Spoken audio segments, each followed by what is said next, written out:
Alright, so in this video we're going to go over the Cuphead DLC bosses on Expert, going for no damage with the S ranks. I'm using the Converge gun here to do damage to him at the start. This saves a lot of time. You can use the crack shot if you want to.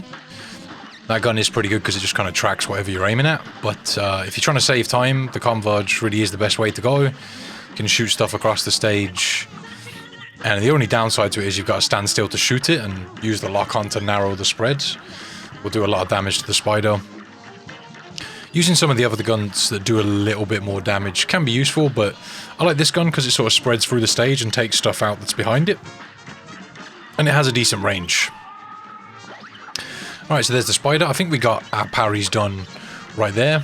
As the tap dancing ants coming down, gonna keep using the Converge on it and then set my super off as soon as she touches down. Using the invincible roll to dodge the red things coming out of the gramophone, I guess like music notes or something like that. Gramophone music note beams, I guess. And trying my best to shoot her in between. Again, I'm just trying to keep the time down. Getting the time can be really difficult on some of these. That super I use there as well can be really useful to getting an extra parry when you're done with it. Doesn't count as a parry, but it helps with your super meter, and I want to get my super meter full again so I can use it right here. And you're kind of just hoping that you can get some hits on the trunk if you can, but it also helps to take out the first ball of ants that's coming at you. You really need to be ready to hit a parry as the tongue comes out on expert mode, because it happens a little bit quicker, but it also can save you from getting an extra attack. So even if the nose comes out on the bottom, I just tend to do it. I think it does a little bit of damage as well when you do it. And for the last little snail part of this boss, I use the crack shot just to hit him rather than standing there and trying to hit shots. You can just move around the stage. It's a lot easier than doing it the other way. So under 2 minutes for the S rank, which is kind of difficult on this stage. That's why I'm using the Converge, because it saves a lot of time when it comes to beating that boss. Other weapons probably can get it done quicker, but the Converge is definitely a really good one for just keeping a bit more distance and being able to like dodge stuff and whatnot. But yeah, that's the first boss, Moonshine Mob, out the way. I think we're moving on to Esther now. This one took me a little while to get done. It's the only plain level in the DLC, and getting the S rank wasn't easy, although it's not easy on any of these stages. It definitely takes some time. When she goes down to the bottom, you want to use the bombs, and it'll do a lot more damage and get her dealt with a little bit quicker. Looking out for the parry that comes from those flying cow enemies can be really tricky, because you know, half the time you want to avoid the mines that they set off, because those can just get you an extra hit that you don't want, but you got to look out for them sending out a parry in this first stage. Although there is plenty of opportunities to get parries in this stage, especially towards the last phase of this fight, but the reason I want to get one in that first phase is so I can get my super ready for when she pulls out the vacuum here. And on Expert we've got 3 sets of safe projectiles coming down from the top of the stage, and it's really difficult to avoid those. Also trying to get the parry that comes out of them. You've kind of got to stay in the middle. So if you get too close to the top, the safes will hit you. If you're too close to the bottom, the stuff coming out of the safes as they break will hit you. I like to use a super when she transforms there and spits out the stake, and that'll stop you from getting hit by the first stake that comes out. The best way to avoid getting hit by the stake is to stay on the opposite side that she's on, or when she spits them out, move to the opposite side of the stage that she's on, and it will have a less chance of hitting you. The circles, it does kind of get smaller as it continues. And onto the final stage. These strings of sausages, man, definitely horrible with the chilies coming out, but this is where you can bag a couple of easy parries if you need to. Just look out for the easy ones to hit. Again, I'm going to get my super up. I did try to fly at her there, and I probably hit her a little bit, but I hit one of the chilies. At the very least, it stops me from taking damage, so it is useful. You can also save that for if you're really worried about taking damage, and just use the super to stop you from getting hit. A lot of this fight is the same. I think some of the phases are like quicker, and I think she has more health as well. But again, the hardest part about this fight is getting the time down. Getting the time down to 2 minutes can be really tough, because on that last phase you've really got to struggle to keep yourself going. 1:59, and we needed under 2 minutes, but the skill level's got to be 3 stars, so you can miss the time and still get the S rank, but still a good deal. I'll take that. I think only on one of the fights I didn't get the time on the skill level grade. But we'll come to that when I get to it. So Howlin Aces then. Using the Converge again to hit him with a bunch of damage. Avoiding the tennis balls that come out from the puppies, man. They are an absolute nightmare. I think they come out more often on Expert. The patterns that these parries have are also different on Expert. The bones sort of move back across the screen a little bit quicker. You need to be really on your game with hitting these hydrants because they just sort of home in on you and you just want to make sure you're not getting smacked by them. So take them out as soon as they come on screen. The dog does kind of alternate between using that sort of bone attack where he gives you parries and also the cat cannon. When he uses the cat cannon, you can just duck under the hairballs, meaning you can just hit him as the fight goes on. Saving my super attack for the puppies, do a lot of damage to them with that, and then just using the Converge again because it spreads across the screen. It will usually hit them for a good amount if they're spinning around. Like I mentioned before, if you use the lock-on button, it narrows the spread, but if you don't do that, you get this sort of wider spread that can be really good for hitting the puppies here. So during this part of the fight with the lasers, I like to use the crack shot and just do my best to keep myself safe. You need to use a lot of movement, so standing still and shooting really isn't an option, but that's okay. And my strategy for this final part, which is probably the hardest part of the fight, is just sit in the corner of the plane, use the crack shot, and then when the bowls get near you, just use the invisible dash of Miss Chalices to get around them. And you kind of want to wait for the bowls to be either just about to hit her head if they're coming from the top, or just about to hit her hand if they're coming from the side. That's kind of how I figure out when I need to roll. Providing that none of them sort of intersect and hit you, you should be able to get away with doing it. It's a good strategy just for beating the boss, but no damage. It can screw you over sometimes.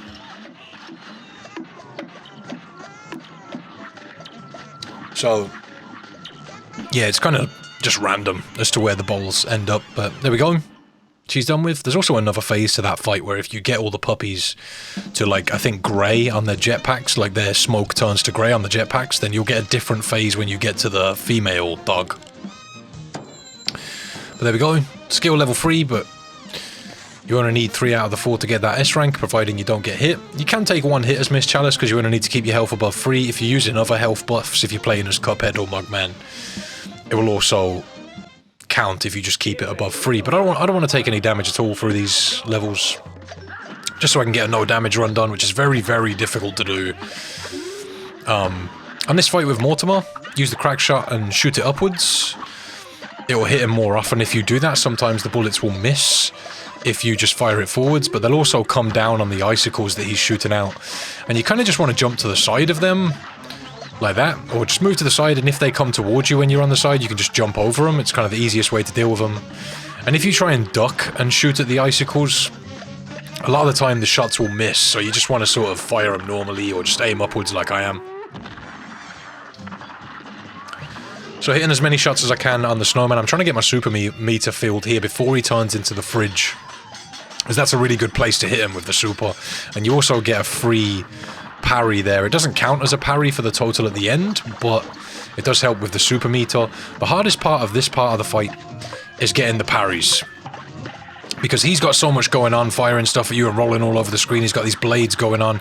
I've got to turn around to make sure my crack shots are hitting the icicles, but I've also got to make sure that when a parry does show up from the ice lulls, that I don't shoot it with the crack shot, so I've got to kind of stop shooting at that point and make sure I get the parries off. Getting 2 parries here is really, really nice, because it means you don't have to worry about getting 1 at the end. But a lot of the time you'll only get 1, meaning you'll have to get 1 here, which can be kind of difficult. Using another full super meter on the boss, on this phase of the boss. And this eyeball, man, is really tricky to avoid. You kind of just either want to dash away from it, or just move to the other side of the platform when it passes you as quick as you can. And there's our 3rd parry, or another parry at least. I could be using my AXs here, but I'm just doing my best not to take damage. I got very lucky with the eyeball. You kind of want to be on the opposite side of the platforms that the eyeball is on, so if it's going across the top, go for the bottom, and vice versa, so that the eyeball itself doesn't hit you. And yeah, that's Mortimer Freeze, no damage. Nailed out that S rank. For that one, it's really, really tough to get the time down. That's why I was filling up the super meters. Getting that under 2 minutes is actually really difficult.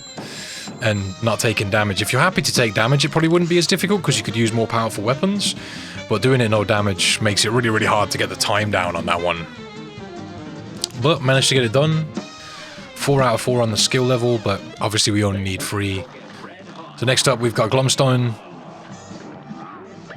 So, trying to get my parries out of the clouds. You want to get as many parries as you can here, but at least 3 for the S rank at the end. When he brings out the geese, if you move to the far side of the stage, and then slowly move along the bottom, you can avoid getting hit by those geese quite easily. Just make sure you're not walking into a gnome, and you're moving quick enough to make sure the gnomes on the floor aren't hitting you. When he brings up the bear, if you stand on the platform that's left for you for as long as possible, jump towards him and then dash into his beard, and then jump immediately when you hit the gnomes, you can avoid getting hit by the gnomes on the floor and make it back onto the platform. By that time, he will have thrown away the bear. But yeah, so using the full super meter here to hit the puppets, and then I'm going to use the Seeker for this fight, just to keep myself protected from the tiny little gnomes that are popping out of the floor super regularly. You want to watch out for where the puppets are throwing the bags, or the bag. The puppet that's higher than the other one will throw it closer to the side of the puppet that's lower. So it pays to stay close to the one that's higher. If they're at the same level, it'll sort of bounce in the middle. That's something you need to be mindful of in this stage of the fight, just because the bag can hit you while you're distracted by dealing with the gnomes, you know. But also the Seeker really helps with that, because it just takes out the gnomes really easily. So I'm going to switch back to the crack shot for the last part of this fight. And you can use whatever EXs you have if you want to. Free parry there for me. And looking out for the drumsticks and bones and stuff that are falling out of the sky.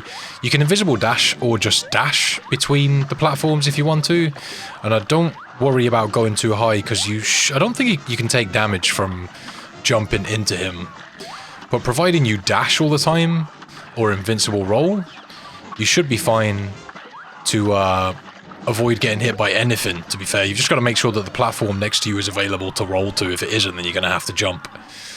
But yeah, there we go. That's another S rank. Next up, we've got the Salt Baker, which is by far the most difficult one to do.